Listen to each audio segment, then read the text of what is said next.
Good evening, folks, and welcome back to yet another episode of South of the Cheddar Curtain. As always, it's your boy Devin Hine, sitting across from the table from the man, the myth, the legend himself. You want to say hi to the folks, Luke Mueller. Hello, folks. Guys, I am so happy to be back. We're going to get into all of our draft picks. Mm-hmm. But first, I have to come clean about something. We were supposed to have an episode last week. We were pre-draft, day before the draft. We were hyped. We were ready. We were excited. We were very excited. Yep. We're all human beings. We all have flaws, and I got my days of work mixed up. So I thought I was supposed to be working Thursday. It turns out I was working Wednesday. So we didn't get one more show out before the draft. Rookie move, but I forgive you. Thank you, sir. All about forgiveness, right? Absolutely. Team effort. So the big topic of the show that day would have been a very important free agent signing. Yeah, pretty much the only real one we've had so far. Do you want to take a deeper dive for the folks, Luke? Yeah, so obviously we picked up Sammy Watkins. Sammy Watkins, right? Former, I believe, 4th overall pick in 2014 to your Buffalo Bills. Indeed. At the time, freak athlete of a wide receiver coming out of Clemson. Fast, tall, strong, everything you want as a wide receiver. And he's had some injuries since then, so he's not quite the athlete he used to be. But he still brings a lot to the table, I think. I'm going to counter you on that right away. Okay. All right, so Sammy Watkins, he does turn 29 in June. So yeah, it feels like he's at least 35. Right. He's been in the league forever, it feels like. He has had injuries, like you've said. What I think of him, he's somebody that I think of traditionally as a burner. Yeah. You go back and watch the film, especially this past year in Baltimore, he's showing a lot more savvy veteran moves, getting open on broken plays, better repertoire of the route tree. His career average catch, like per catch, is 14.5. Okay. What do you think it was last year? We'll see. I have another little point here, so I feel like I'm going to be cheating a little bit. But I'll go 16.2. 14.6. Okay. So, I guess we're right on target. Yeah, it's about the same that he's been. I'm not saying that he's going to come in and be like a 900-yard receiver guy.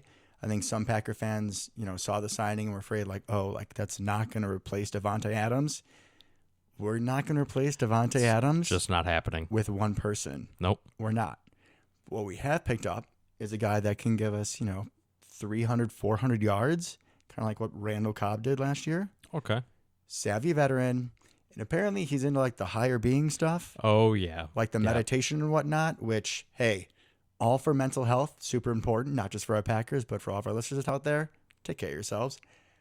Aaron Rodgers loves the mental stuff. They could definitely be in the same little spiritual world potentially. Yeah. I think they're going to have great chemistry from day one. I hope so. Now, on the flip side, I've also read things where he thought he was literally a lizard. So we have some competition between him and Lizard King, Alan Lazard. So that could be interesting. Maybe we have a lizard package. We're just those two out there. Realistically, right? That's probably going to be a lot of packages this year. It's just those two.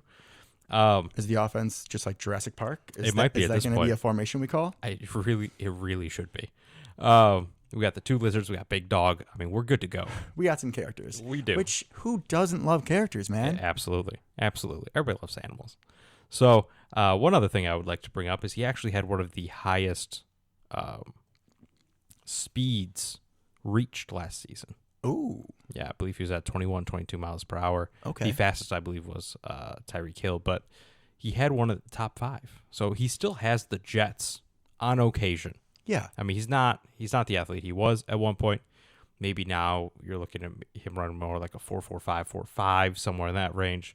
But that's also Davante's speed. So I think he has a little bit more top-end burn than a lot of our wide receivers, even now at this age. But he's definitely not quite the deep threat he used to be. But the other part of Sammy Watkins, right, is he is always hurt. Always. Like, he'll come out. That's the joke on the internet right now. He'll come out. He's going to have like 300 receiving yards in the first game. Everyone's going to pick him up on fantasy. And he's going to have a hamstring issue that runs for 8 weeks. I was just going to say, his hampering hamstrings. It's all the time.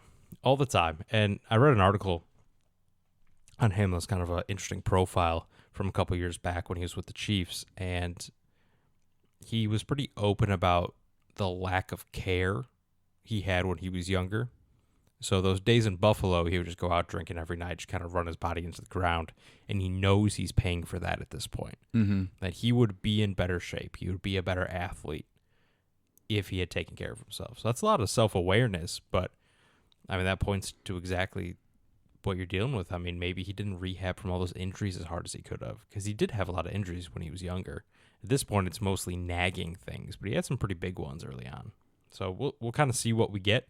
I'm a little more hopeful than you are, I think. I'm hoping for more like 800 yards, I think. Hopefully, if he can stay healthy, I think that's probably the range we're talking in.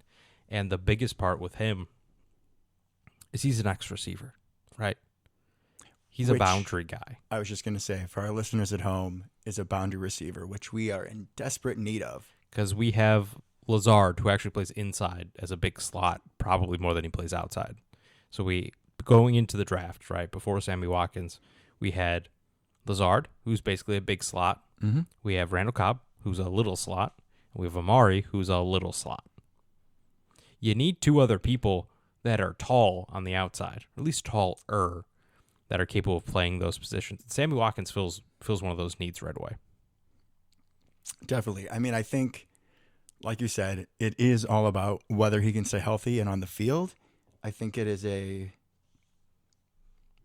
don't say underwhelming, but not getting the coverage that it should because of the reputation with his hamstrings. Yeah. I was there when he was in Buffalo, and when that guy was on. He was electric. Mm-hmm. I think him plus all the receiver pieces that we added in the draft,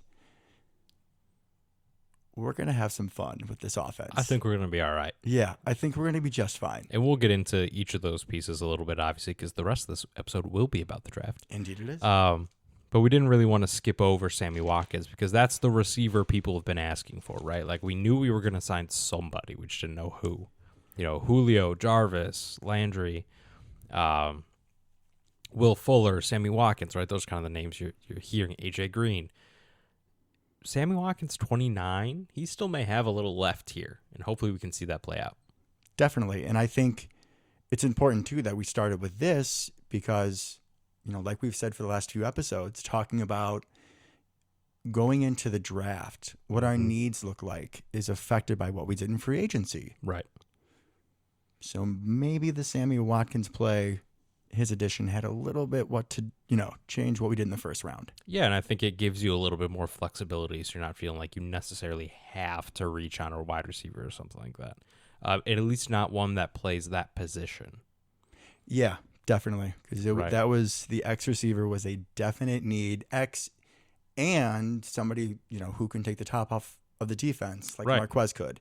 Not saying he's as fast as Marquez, but he is the fastest receiver we have on our team now. Yeah, I would say straight line speed. He's definitely the best deep threat. At least he was the Pre-draft. fastest receiver pre-draft. Pre-draft. Definitely a caveat there, yeah. Big caveat. Capital C? Caveat with a C? Yeah. Beautiful. To the draft. To the draft, let's go. How about you lead us through the first round, because I was not super stoked on Guti going down to Georgia. No, I like what you did there.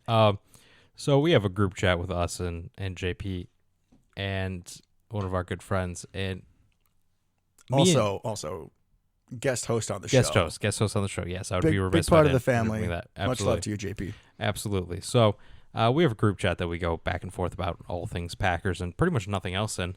And Devin was probably not that slowly, losing his mind during the first round. Guilty.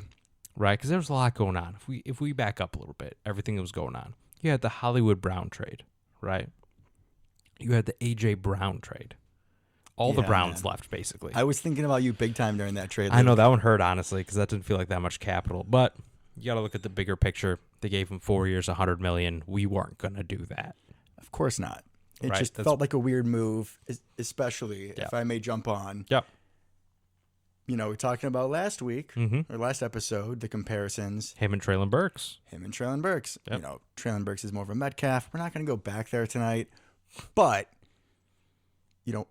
any rookie takes time to develop. Correct. So the Titans just got a crappier sounds mean, Yeah. but a will be less productive A.J. Brown for Correct. this season. Yep. While they're in their playoff window, essentially. So that was kind of an odd move, but money, right? That's the only reason you would do that.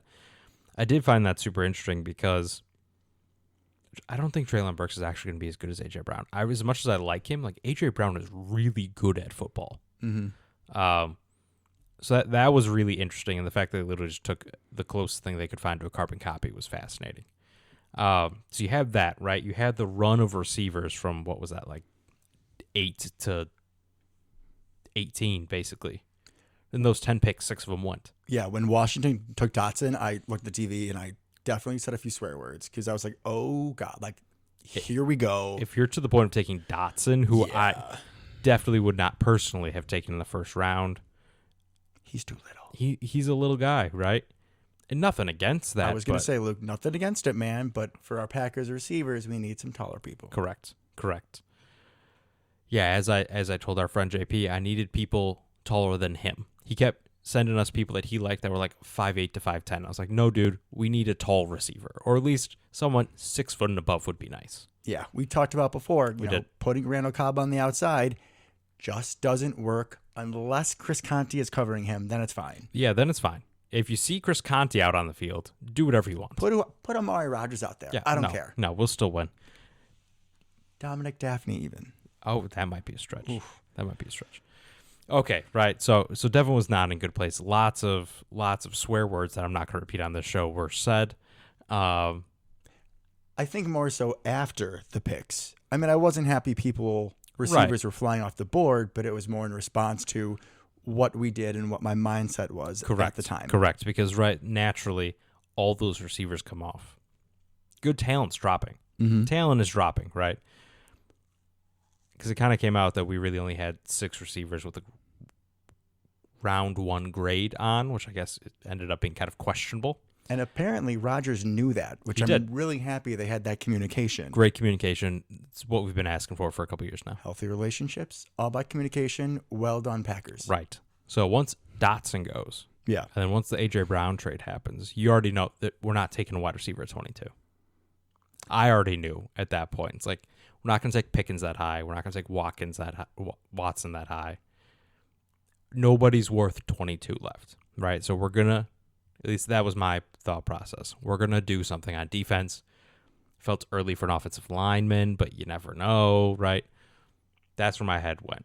I went maybe edge rusher, safety. I was thinking Lewis Seen with one of those 2 picks. That's kind of where my head was at. I'm a Dax Hill guy. We talked about this last time, but something like that. Either one would have been great. Especially Jermaine Johnson falling.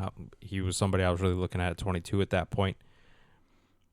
And we didn't do that, Devin, did we? No, sir. No, we did not. So instead, we took Georgia linebacker, 22 overall, Quay. What? I can't read my hand on him. Walker. Quay Walker. My apologies for not being able to read, folks. Quay Walker, outside linebacker at Georgia. Inside linebacker, thank you. This Georgia defense was like everybody in their front 7 drafted. It feels like it. Yeah, pretty much. I believe so, right? You had Trevon Walker went number 1. Jordan Davis went in the teens. Quay Walker went. Kobe Dean went in the 3rd round. I think Trindle, their other linebacker, went at some point. And then Lewis took Wyatt. Seen went. Wyatt went. Yeah. So I see this draft pick of an inside linebacker, and Georgia has 2 of them that were pretty high prospects, right? Kobe Dean generally was thought of as being higher, right? Agreed. So not only do you have that, like, why are we taking the lesser of the 2 linebackers? But I'm thinking, listen, we just re-signed Devondre Campbell. Yeah. And Chris Barnes is no slump. Yeah, he doesn't suck. So, like, where is this guy going to play was my thought. Like, what are we doing? Why? Right. It is not a position of need. Since then, I've backtracked a little bit, right? I've gone and watched him film. This man can fly. Like, sideline to sideline, he is a freak. He's an incredible athlete, right? I'm just going to list off a couple of the metrics here. 6'4", 240, 21 years old. We know Goot loves some young guys early in the first round. Mm-hmm. 4.52 40-yard dash and a 9.66 RAS score. So what a RAS score is, for anybody that doesn't know, is a relative athletic score. So they put in a bunch. several metrics, right? It's like 8, 9 metrics: height, weight, wingspan, hand size. They put in their 40-yard dash, their 10-yard split in the 40-yard dash, their 20-yard split, their 3-cone drill, their short shuttle drill, so some agility drills in there. And they put all that together, and out comes an overall athletic score. Mm-hmm. So you can compare people from different years, different positions to see how they kind of match up athletically anyways.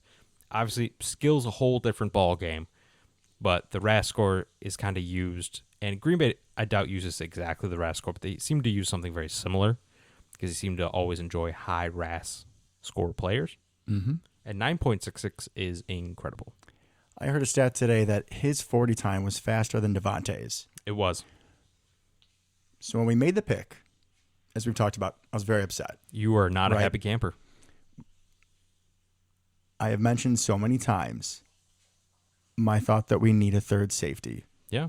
We both talked about it in the mock draft, right? That's why we took lot. Lewis C and I took Dax Hill. You know, you're talking about third and long. You usually have, 3 corners, 3 safeties, and a linebacker, and then 4 pass rushers, right? Yep. Unless you do some sort of weird blitz. That's generally, yeah. It's genuinely the setup. 4-1-6. Yep. What if you can get a player at linebacker who is just as athletic as the third safety would be, mm-hmm. who's bigger, mm-hmm. 6'4", can apparently run with the best receiver in football? Yep.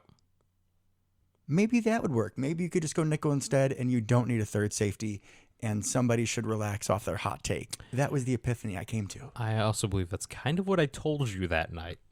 I was like, hey, man, we're just going to play with more linebackers. I think the big thing here was us and a lot of other people saw the need at third safety, right? We didn't really think about the fact that we were only playing 3 safeties because we didn't trust 2 linebackers. If you have 2 linebackers you trust, you're only going to play 2 safeties. Exactly. And Mr. Quay Walker, you go watch his highlights, most of his highlights are rushing the passer. Like, this guy gets after it. Which is interesting because I kind of think that's where he's going to end up early in his career anyways, or at least be the most impactful. Some people have kind of talked about him as being budget Micah Parsons, potentially, right? I don't think we're going to use him exactly like that, but maybe. If you're doing a zone blitz, I mean, he's a great guy to send love on Devondre Campbell, but yeah, just go send Quay. Yep. He looks like a man possessed when he's after the quarterback, and I love to see it. Now, the interesting thing about him in college, right? He wasn't the best linebacker on the field. Nakobe Dean was the leader of the defense, right? Mm-hmm. Was a potential round 1 draft pick. Slipped to the third because I guess he had some injury issues that the general public was not really informed about as much, but teams knew about it. At least us as Packers media. Correct. Yeah, we were not informed. Maybe somebody could have, but you're right. Us as Packers media did not know. Right. So, plus he's a little undersized, yada, yada, yada. This guy's prototypical size. I mean, he's perfect. He's huge. His comp is Devondre Campbell. Anyways, we're getting off topic. I'm gonna finish my thought here. What's interesting about him is he wasn't the best linebacker. Some people had him third behind Trindle, the other linebacker. And he didn't make splash plays, right? He had no interceptions. He didn't have any forced fumbles. Kind of an empty stat line outside of tackles. Not somebody you necessarily assume be a first-round pick. However, we know that Goot absolutely loves crazy athletes in the first round. That's what he drafts. Jair, right? Savage. Gary is probably the closest comp to Quay because Gary didn't have great production in college, but he was a freak athlete, and you want to project those skills to the next level, and I think that's what they did with Quay. That is a beautiful comparison that you made. The next morning, that's what I was thinking. I was like, you know what? When we took Rashawn Gary, I was a little bit like, what are we doing? And he has quickly become one of my favorite players on the Packers. Exactly. Just a physical specimen. And, I mean, he took over that NFC divisional game and was dominating last season. Imagine having a couple guys like that with that kind of motor. So despite my early hesitation, I mean, this whole first round, like him, and then we'll get to Wyatt next, This is just, like, in my mind, it's in Gutekunst we trust. Yeah, that's what we have to do, right? So, like I said, Gary's the guy. Gary's the comp. In a couple years, that's when we're really going to know what we have in Kawhi. I think he'll start day one, probably, especially off ball, because he's not going to have to be the guy with the dot on his helmet. He's not going to have to be the one getting everybody lined up. He's just going to be there, see the ball, get the ball. That's going to be his job. And with the departure of Oren Burks, we did see a few times where we would have 3 linebackers on the field. And like Oren Burks had success on some blitzes. That's a good call. He did rush the passer a decent amount this past year. I'm really excited for when teams try to go heavy against us. We'll get into more of this when we talk about Mr. Wyatt with our next pick. But I mean, if you're bringing out like 3 traditional linebackers, you could have Campbell, Mr. Walker, and then Mr. Barnes. Good luck. You're going to get thumped. Yeah, you're going to get hit. I really hope that their running backs have life insurance policies. Good luck. Any more You're thoughts? in for a rough day. Not really. Just, I mean, he's kind of a raw player. Like you said, he fits the Gutekunst mold of an early draft pick. Very raw, very athletic. Interesting to see us put so much emphasis on inside linebacker after we haven't for decades at this point outside of AJ Hawk. Before we move off of this, the one text that you sent that did make me smile that night, do you know what it was? I do not. You said, Devin, do you know what this means? We took another linebacker. Oh, yeah. This is goodbye, Ty Summers. I can only hope. You will not see him on the field. Hopefully. We can all only hope. We can. All right. Let's get to the next. Let's get to the big boy. So 28. 28. We take Devontae Wyatt, another Georgia Bulldog, part of that absolutely insane front that they had. Yep. And I see the pick, and again, I'm thinking, what are we doing? Because, we have Kenny, and we've been trying to get Kenny Clark help, and I understand that. But we already did that. Jerron Reed, the guy we picked up, the defensive tackle from Seattle, is a stud. So I'm like, what are we doing? What are we doing? And then I watched the film, and this guy, 6'3", over 300. So you think he's just going to be a run stuffer, right? Right. Just eat up bodies like Mr. Lancaster would do. Even though, Lancaster got better last year. Yeah. That was still the majority of his game. You don't think of someone who can benefit you defending the pass and getting after the passer. No, this guy is athletic. He can get by people with a quick first step.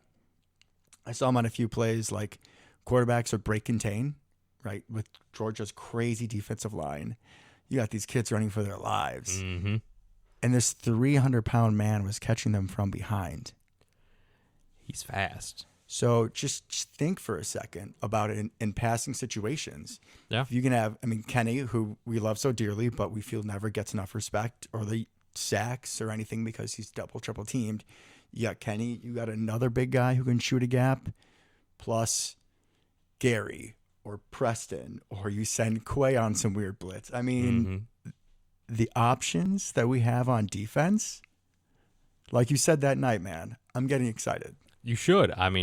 Because we are adding so much athletic talent on that side of the ball. And the interesting thing is we're clearly focusing on defense, right? They could have force-fed some offensive talent here in the first round, but they didn't. They decided, hey, board didn't fall to us that way. You know what we're going to do? We're going to go make the top 3 defense in the league. And at this point, it feels like that's what needs to happen because we've already run down most of the people on the defense. This defense needs to be incredible at this point with the amount of resources we put into it and the athletes we have. So you're talking about his athleticism, right? He ran a 4.77 at 304 pounds.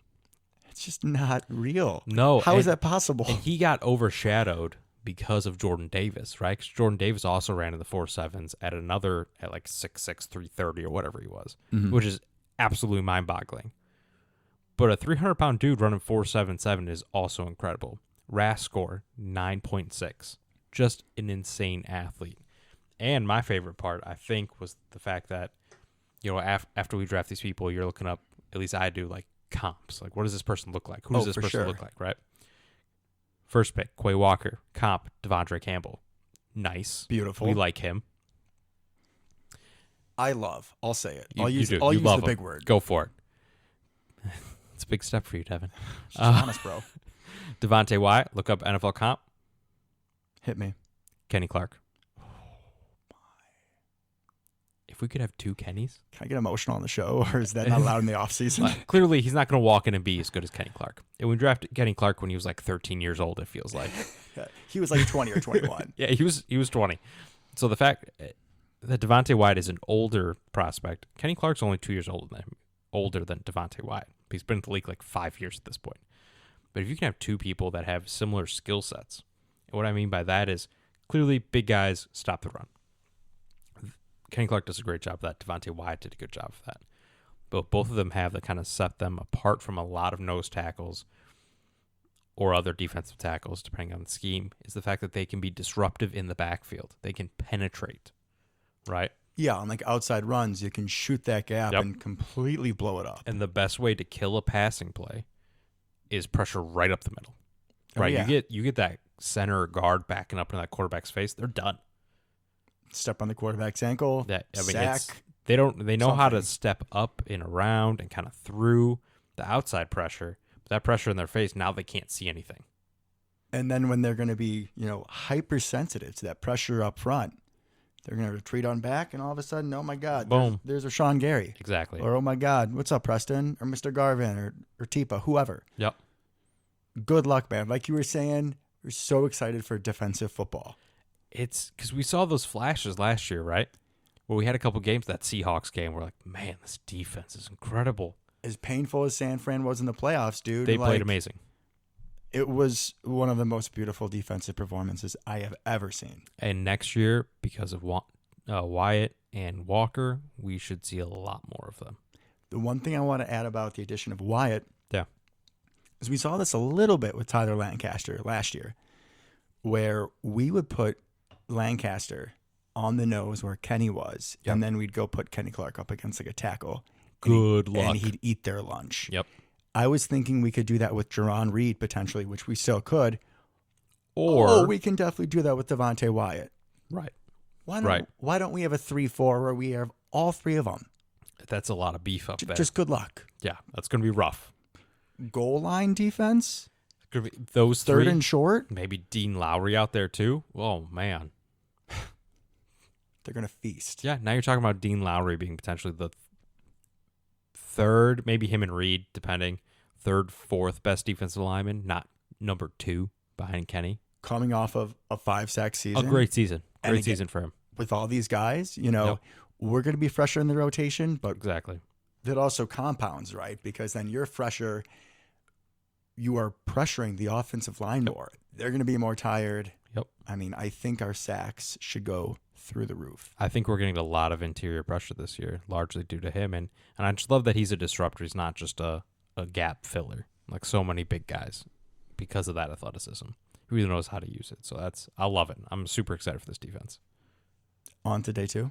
Oh, day 2. Day 2 is a good day. Day 2. Let's talk about some irony on day 2, folks. I'm here for it. So, a lot of former Packers go to other teams in the division, right? Mhm. The Bears just took EQ. They took Lucas Patrick. The Vikings are notorious for it, right? You got Favre, Greg Jennings, Darren Sharper. It's kind of their thing. I'm sure there's 10 other names that I'm missing, and I'll beat myself up about it later. This is a Darius. Oh, yeah, Zadarius. How could I forget? He's a traitorous now. So,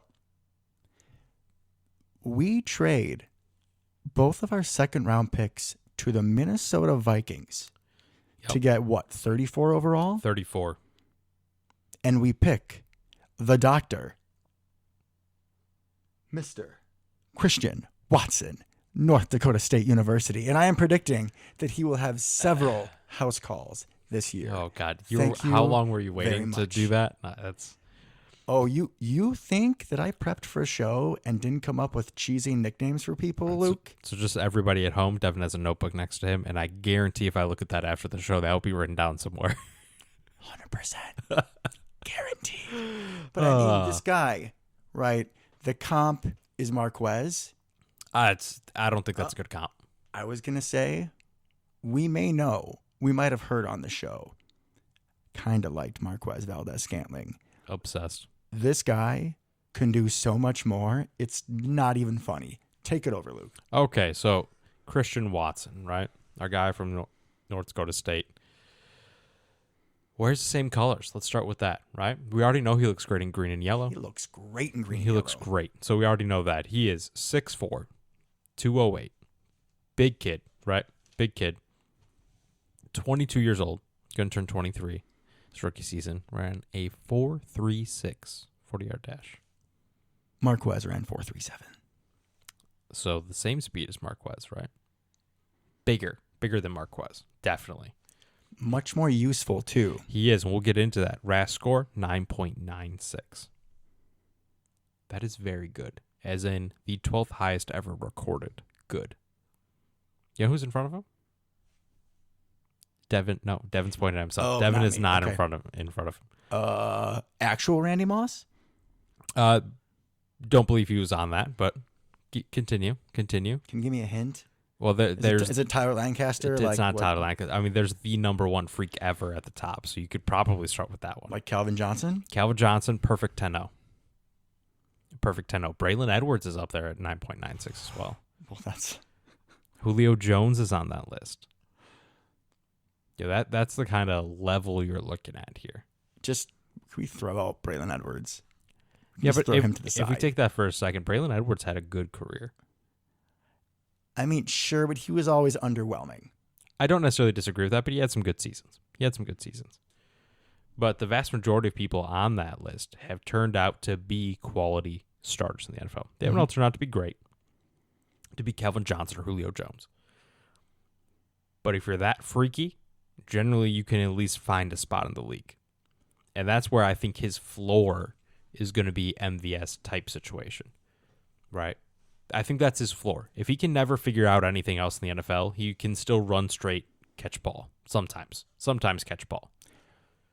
When we drafted Marquez, and when you go look at his highlights, that is all that we saw. That's literally all he ever did. When you go watch this young man, you see him on jet sweeps. You see him hurdling people. Yep. You see him on bubble screens. You see him getting yards after catch, which I love Marquez, but all he could do was pretty much run straight. I think in his career, he had 0 yards after contact. Yeah. That's what it feels like anyways. You're 100% right. So this guy is the possibilities, what we can have with him. I mean, quite literally, and I don't want to throw this out there, but I mean, we're looking at, like I said, a Julio Jones level talent here, athletically. So James Jones went on one of the football shows. Okay.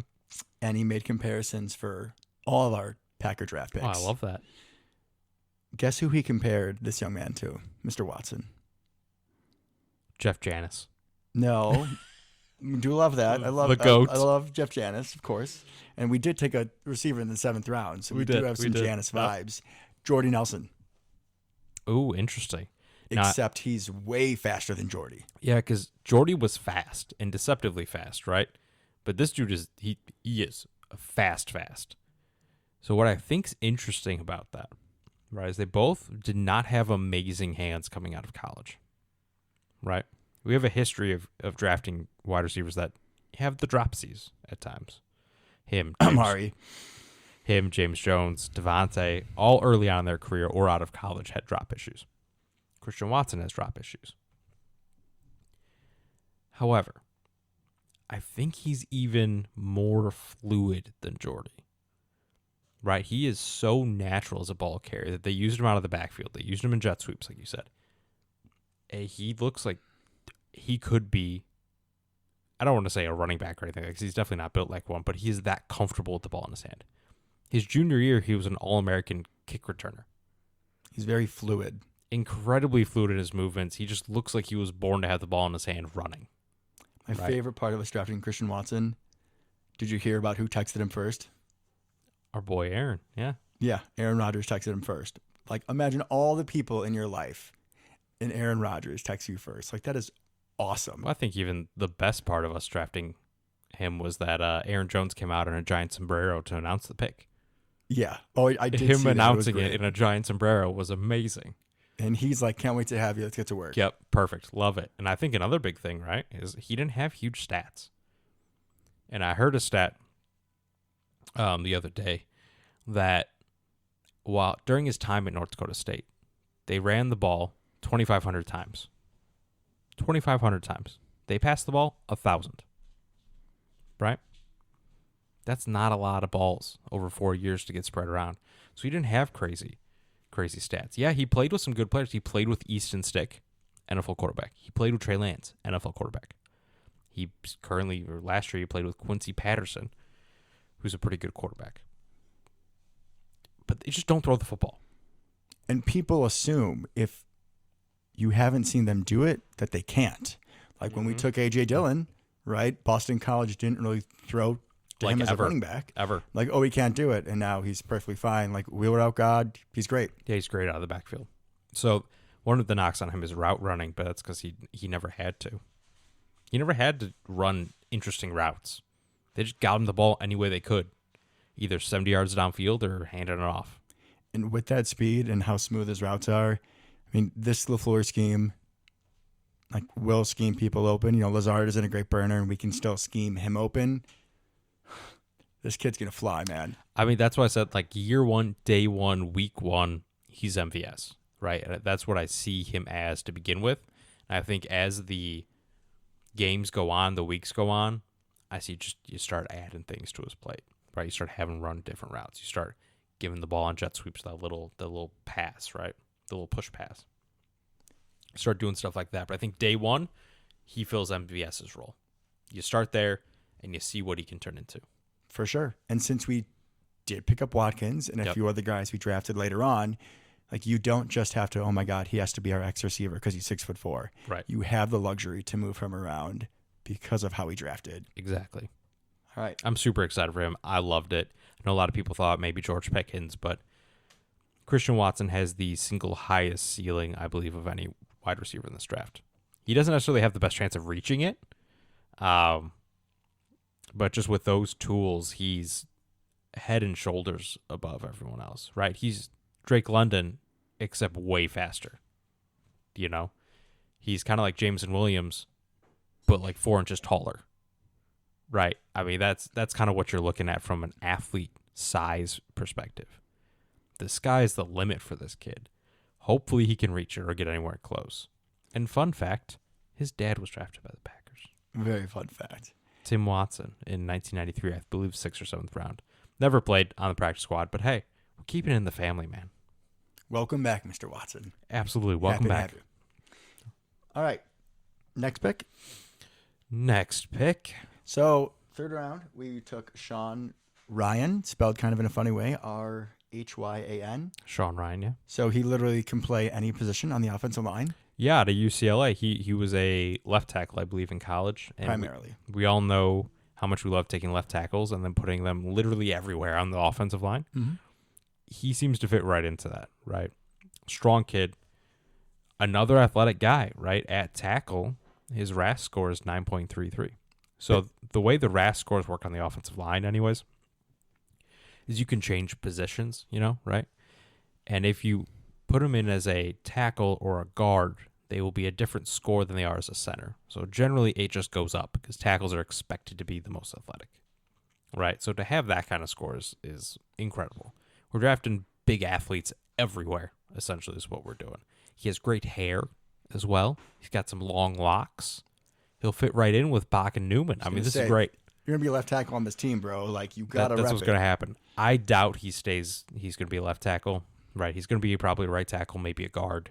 But swing tackle, that term that we often use, I see that in his future. He could be the kind of Danny Kelly. Much better, obviously, but kind of that role that we've had in the last couple of years.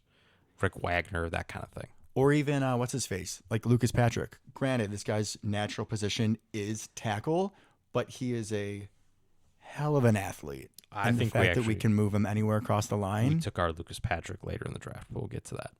We got 2 Lucas Patricks, man. The lineman we took have so much versatility. It's incredible. This is the most excited I think I've ever been for offensive line. Because think about it, right? We have, and we'll kind of bring this point up once because we took 3 offensive line. We don't need to bring it up every time, but you have Bach on the left tackle, assuming that he's still good to go. You have Elgton, left guard or right tackle, probably right tackle, right, when he comes back. And then you got the guards in the center. We got Josh Myers, that's done. You got John Running Jr., who looked really good, and you got Royce Newman, who didn't suck as a rookie. He's got stuff to work on, but it was mostly mental side of the game. That'll come as you get more experience, you get more reps. I don't even necessarily know where any of these people start. It's going to be a fun shuffling of the offensive line for but sure. The fact that we have a large group of very versatile people that we can just put in the best 5. Because except for Bach, they can basically all play anything. Him and Myers are probably the only 2 anchored, right? And then we're going to have 5, 6 guys that are competing for 3 spots. It's going to be great. And injuries do happen. So just the luxury. Oh, we know. We know, yeah, with our 2 all-pro guys getting hurt both the past 2 seasons. We know. On to the next one. Yeah. Obviously, we're gonna be a little quicker through some of the offensive linemen, that kind of thing. Some of the less exciting, no offense, draft picks. We love you. Like I said, this is the most excited I've been for offensive linemen. Oh, and I loved, for sure, 2 out of the 3 we picked. Next one. In the 4th round. May I start with a poem? Oh, God. Here. Oh, God. Romeo, Romeo, where art thou, Romeo? Beat thy defender and score thy touchdown. Folks, in the 4th round, we took Mr. Romeo. I don't know if it's dubs, as in we're going to have some dubs with our boy Romeo, or daubs. I heard it pronounced in other ways. It's You guys are welcome. This isn't a math podcast, but I'll throw in some poetry for you. Which, if I may say, his route running is poetry in motion. Oh, God. So it just works. Mic drop. Should I end the episode now? It's dubs. It's Romeo dubs. Yeah, we're going to be seeing plenty of dubs and my boy Romeo on the field. All right. I'll talk some more because Luke can't now. I apologize, everyone. Man, 6'2". He's got some good size, so he can play the X. He can play outside. Yeah. But just like Watson, he's not just a one-trick pony. You can send him deep. You can send him on bubble screens. I think a knock on him was that he was from the Mountain West, which is why he didn't get as much coverage. Yeah, played at Nevada. There's another receiver that I hear is pretty good that also played in the Mountain West that turned out to be okay. Yeah, went to Fresno State, right? Went to Fresno State. Yeah. His name is Devontae Adams. I'm not saying my boy Romeo is Devontae Adams, but just because you go to a smaller school doesn't necessarily mean you're going to go to the NFL and be trash. You still have a worse quarterback throwing to you. I was watching this guy's highlights, and there's so many times he has his guy beat by 2 or 3 steps, and then he has to slow down. Which is kind of terrifying because Carson Strong was actually a pretty decent quarterback in this draft class. But I know what you're saying. I saw the same thing. He was underthrown a lot, right? And like you said, some of the best wide receivers in recent memory went to smaller schools. As much of a nutcase as he is, Antonio Brown. Central Michigan, right? Yep, Central Michigan. Greg Jennings, Western Michigan. Speaking of Greg Jennings, that is who James Jones compares him to. That's not bad. I just hope he doesn't start to hate Aaron Rodgers like Greg Jennings does. But if it's just on the field comparisons, that's great because he's not a freak athlete. He's just a smart player and a good route runner. I almost thought, and this is blasphemous, and I apologize in advance, pre-ascension Devontae. No, that's fine. Year 1, year 2 Devontae. Yeah. That's kind of what I'm saying because he's a decent route runner. He's actually a little faster than Devontae, about the same size. It's interesting. Giant hands. Was a great punt returner. His first collegiate touch ever as a freshman, 80-yard punt return. Are we just going to have punt returners galore now? It's amazing. Hey, I'm here for it. The less we see Amari back there, the better. But just very consistent, deep threat. I love what I see from him. And honestly, I would not be shocked if he outproduced Christian Watson this year.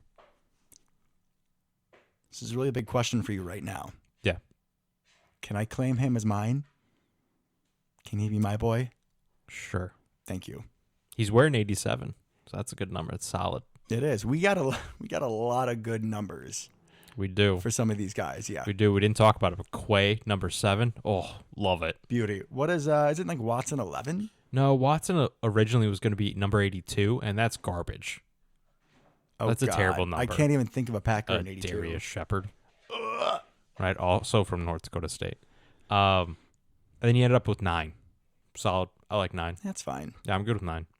I think I still prefer most of the receivers in the 80s, but I'll make exceptions. Yeah, especially if you're kind of an interesting character. If you're like a kind of freaky type guy, I'm here for a weird number. He wore number 1 in college, but we don't give away number 1 due to Curly Lambeau. So Yeah, he was kind of a big deal, right? I don't know. Lambeau Field, folks. He was all right. If you didn't know, get out. But I think you're looking at here with Dubs at great. I don't want to say he's not a freak athlete. He's a great athlete. Good RAS score, 8.26. Productive, deep threat. Good enough route runner at the moment. Pretty decent release. Big hands. I think he could be really effective in this offense. I guarantee that Romeo's got a lot of heart. Okay. Let's move on. All right. So what, 4th round? We go back to offensive lineman Palooza, guys that can, play every position on the line. You want to tell us about Mr. Zach Tom? Oh, I would love to. Zach Tom out of Wake Forest. I really like Zach Tom. I know a lot of people had him actually in top 2-3 rounds potentially. He's a tackle. However, and this is why I love him, played center in 2019. Was like second team all conference. And then moved to tackle. That's Packer guy written all over it. Literally all over it. 6'4", 304. So he's got decent size. Could probably beef up a little bit. 23 years old. When we talk about RAS scores, this is kind of what I'm talking about, right? 9.59 at offensive tackle. That's incredible. What an athlete for the offensive line position. 9.92 at guard. It's insane, right? Crazy athlete for the position. 10.0 at center. Literally the best athlete. Perfect athlete at center. How does he last that long in the draft? I just don't understand. I think because he went to Wake Forest. I mean, You think he was hidden in the weeds? Forrest, God, I'm on fire tonight. Oof. Try to slow down. Sorry. Have you seen the clips of him? Because they played Florida State. Do you see the clips of him against Jermaine Johnson, who won the first round edge rusher from Florida State? Did you see any of those clips? Fill me in. Stonewalled him the entire game. Stole his lunch? Just absolutely nothing on him. Absolutely nothing. Beautiful. And I love to see that. I think this is our Lucas Patrick replacement. He could play tackle, right? He could play tackle. He could definitely play guard. He can play center. He's going to be the true swing guy. I'm going to say Lucas Patrick because I don't want to pile on too much expectations for this guy, but realistically, he's little Elgton Jenkins. I heard that comparison as well. Yeah. He has the ability. I mean, between those two, they could literally be the entire offensive line by themselves. Just put a couple cardboard cutouts out there. It's fine. Those two got it. Like that versatility and the fact that he was good at his position. He was a great offensive tackle at Wake Forest. All-American. I mean, I'm super excited about this guy. I don't even know where we're going to play him, especially not year one, but I don't really care. I love the depth. I love that he can play everything. Could be a huge asset to us, I think, going forward. Even if he's not as good as Elgton Jenkins, which he won't be because like no one is. If he has that kind of versatility, we would have won even more football games the last couple of years. Right. That's incredible. I think he could start for us at most positions, depending on how exactly we move that line around. But I think he's our backup center day one. We mentioned, needs in the offseason, needs in the draft, and obviously the receiver was the big one. But we both talked about, it's kind of under the radar that we lost Ben Braden, we lost Lucas Patrick, and then we let go Dennis Kelly. Like our offensive line was really, really thin. The starters are good, but the depth was gone. And I was like, okay, we'll probably pick somebody up. And I kind of had the feeling that we would just pick up people that I would feel like were just going to be bodies. Yeah. Like what we thought Yash was before he was good. Right. Like it's literally just like me on scout team defense. Like, yeah, there's a body there, but you're not going to really block anybody. Right. And these two guys are actually assets, which is great. Like you said, the versatility gives us so many options. It's kind of like the theme of this whole draft. A lot of versatility. Yeah. A lot of it. I think like Sean Ryan could be our starting right guard day one, potentially. He has that potential. And like I said, I think Zach Tom, you're looking at your backup center from the get-go. I don't think he'll start necessarily at a tackle or guard position, but he could be that swing tackle if Sean Ryan ends up playing guard for us, like getting snaps at guard. Maybe this guy's the swing tackle and the backup center. Like just the amount of pieces that will really help you keep your best 5 on the field, even when injuries happen, right? Because if your fourth best lineman is your backup tackle, you're not putting him at guard if he can't play guard, right? All of our backup linemen can literally play everything. Swiss Army knife. It's beautiful. And they're all great. And I think he's going to fit in amazing. Super excited. I feel like the value we got, especially from the 4th round down, even 3rd round down, incredible. Incredible value. All these people, I think, can make an impact at some point. Love it. Love this pick. It's going to be great. 5th round? Let's go to the 5th round. So, in the 5th round, I'm going to let you take this one away. You earned it. We did a mock draft. Did we do 2 or just do 1? We did 2 mock drafts, didn't we both did 1, so there's 2 total. Okay. I believe this player in the 5th round was the only person that we picked. I believe so. So, 5th round, 179 overall. We took Kingsley, who apparently goes by JJ. It's a little upsetting, I'm not going to lie. How would you say his last name?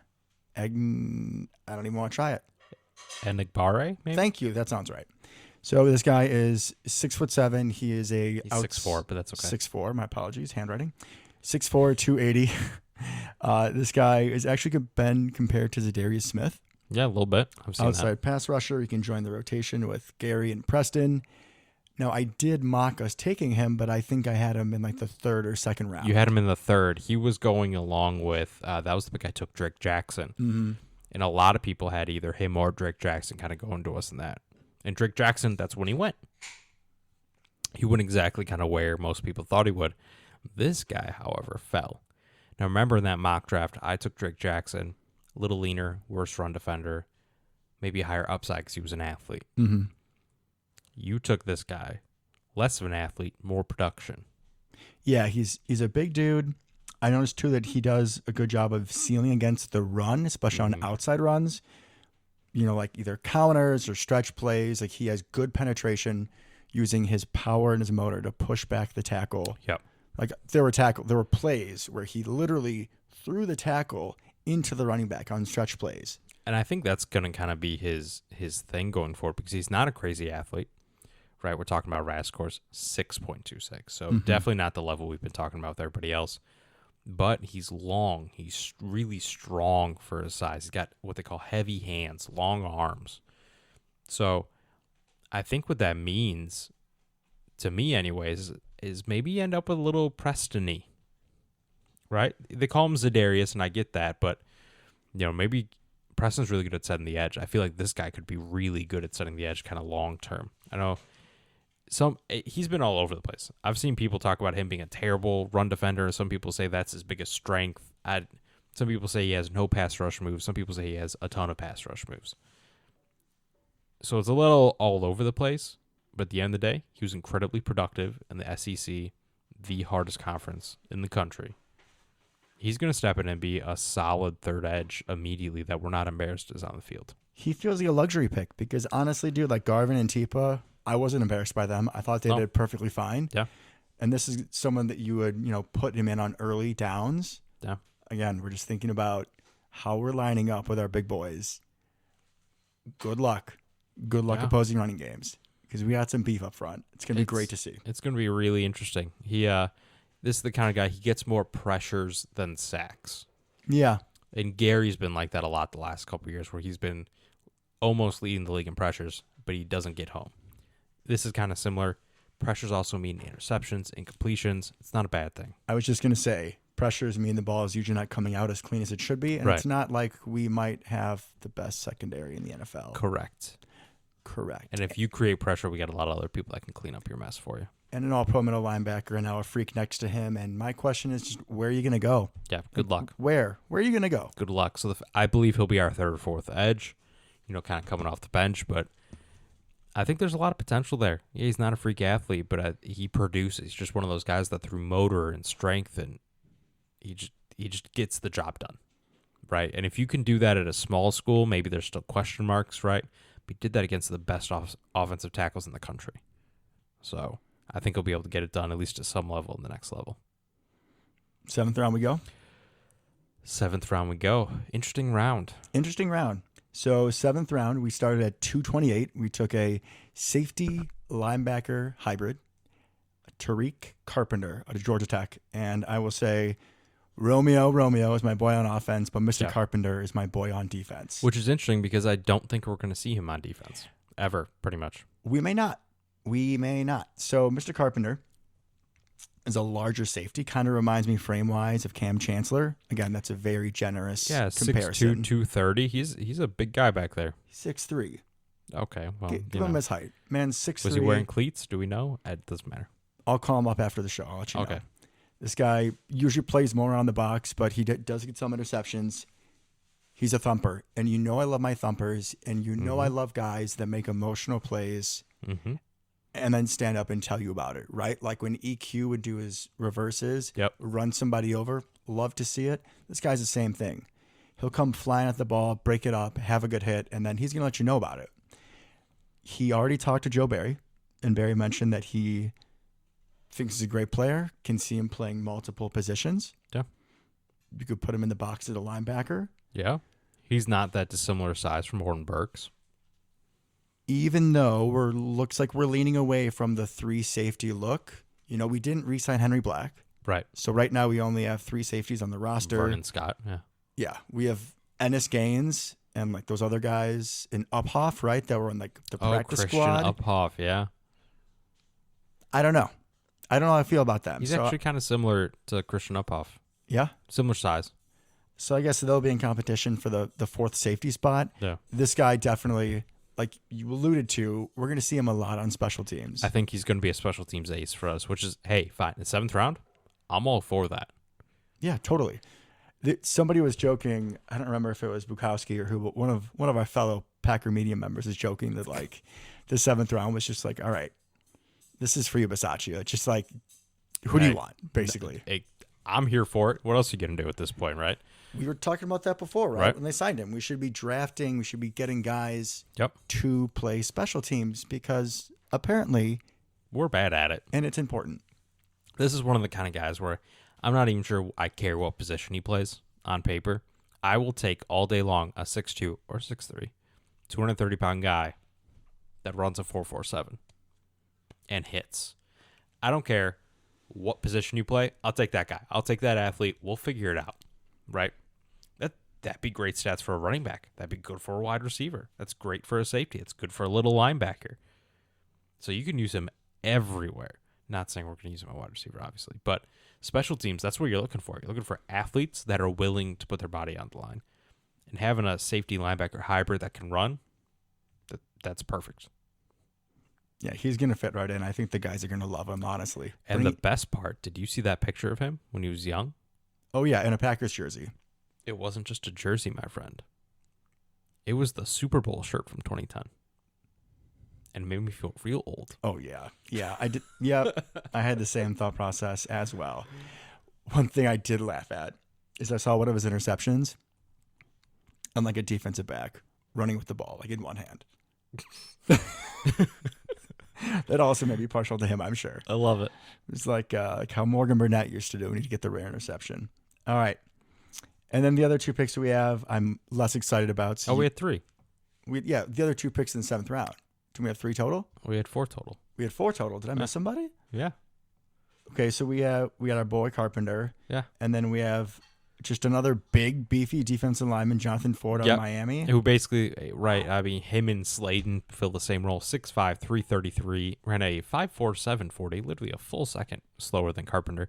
Just a giant man that gets in the way of things. That's his only job. Maybe he makes the team, maybe he doesn't. I don't know how many kind of TJ Sladen guys we're hoping for at one point in time, but really large human that gets in the way. We have like 6 of them now, right? Not quite that big, but yeah. Yeah, you're not wrong. Okay, we can move on. 249, we took offensive tackle out of Penn State, Rasheed Walker. Just again, another flyer on an offensive lineman. Big Ten offensive lineman, 6'6", 313, strong guy, really aggressive, kind of a nasty player. type of thing. So flyer on him, see what happens. See if you can show up. And not very athletic, so probably limited there. But that's what the 7th round for. You're taking flyers on people. You don't know what's going to happen. I cannot believe I almost forgot. Probably combined one of our favorite players of this draft. Our last pick. Yeah. Round 7. Mm-hmm. 258. 258. Wide receiver. Samori Toure. What a name. What a name. And he will wear number 83. Ooh. Jeffrey Janis. Okay. So Mr. Toure he's 6'1". I would describe him as a deep threat. He spent most of his career at Montana. Is that a theme that we have here? Did you have to be number 83 to be a deep threat? Well, I was just going to say deep we threats. Have so many. Yeah. Yeah. Went from none to just like every receiver's fast now.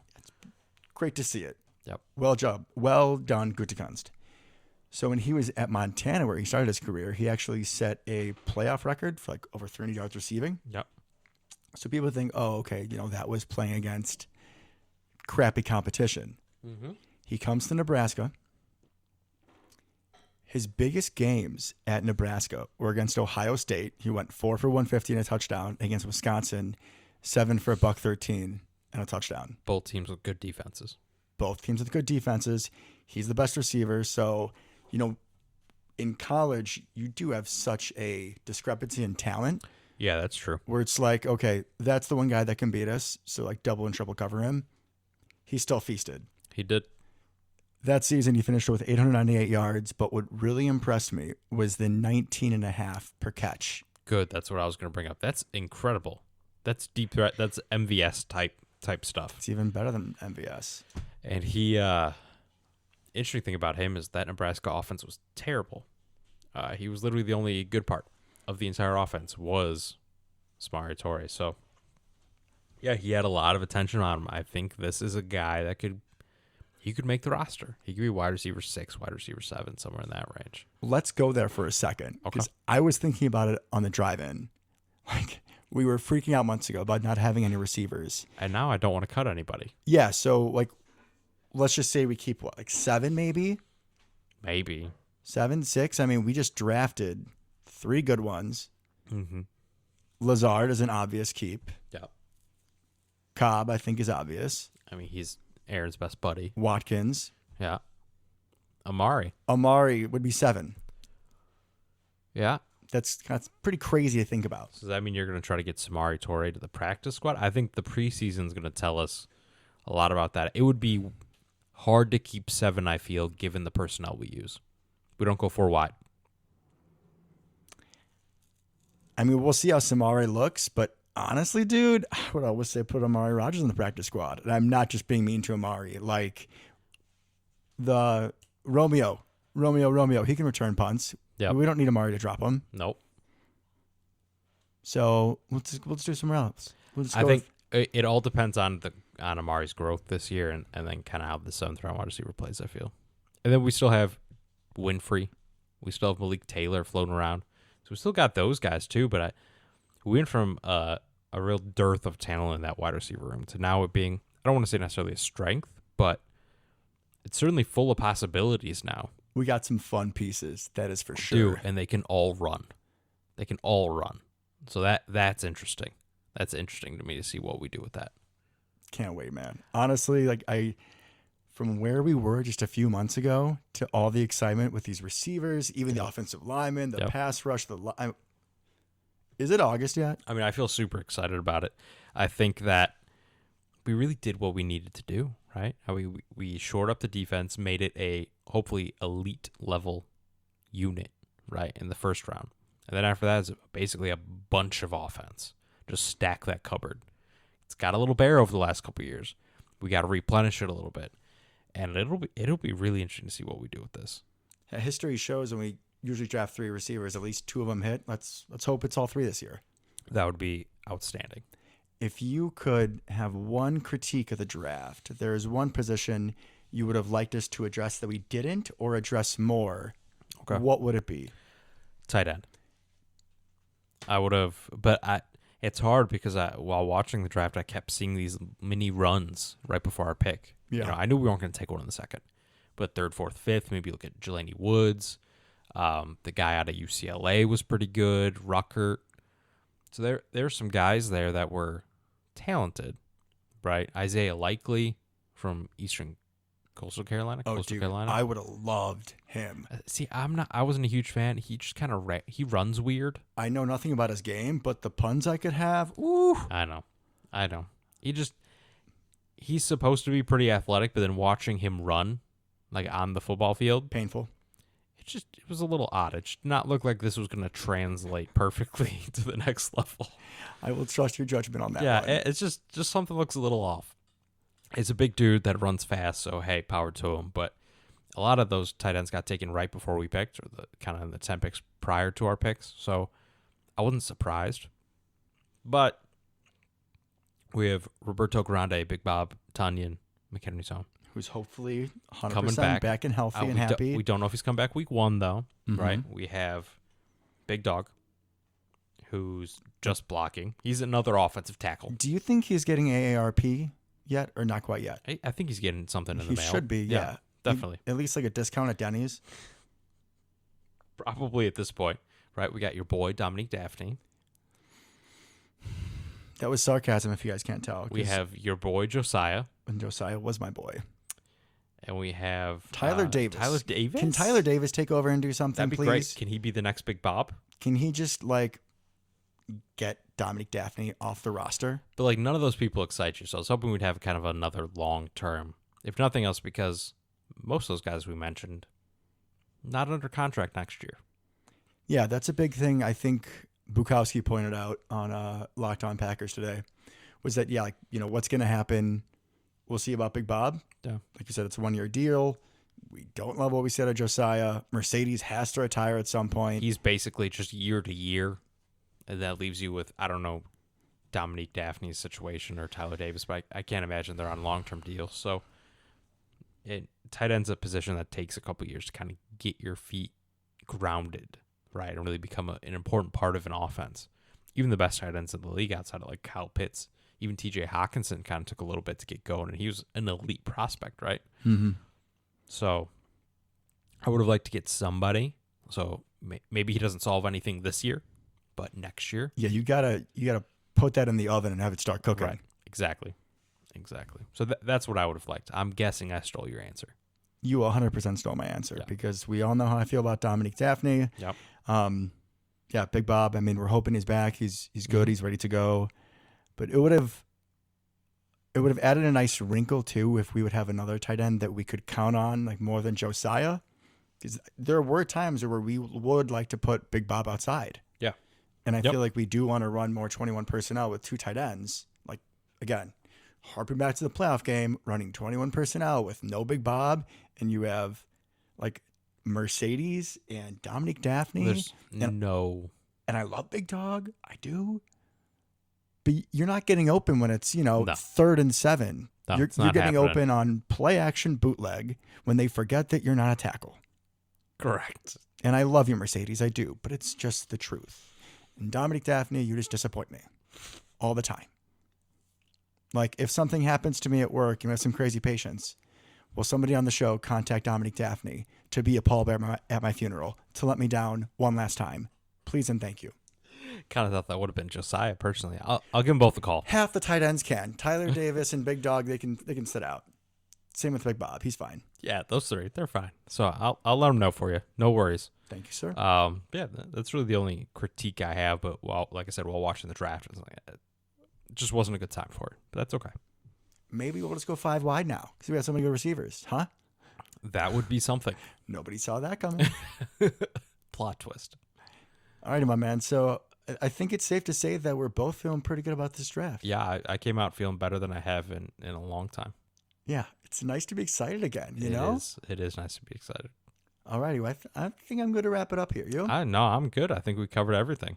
All righty, guys. As always, we thank you so much for listening to our show. You guys really do make it. Until next time, Go Pack, go.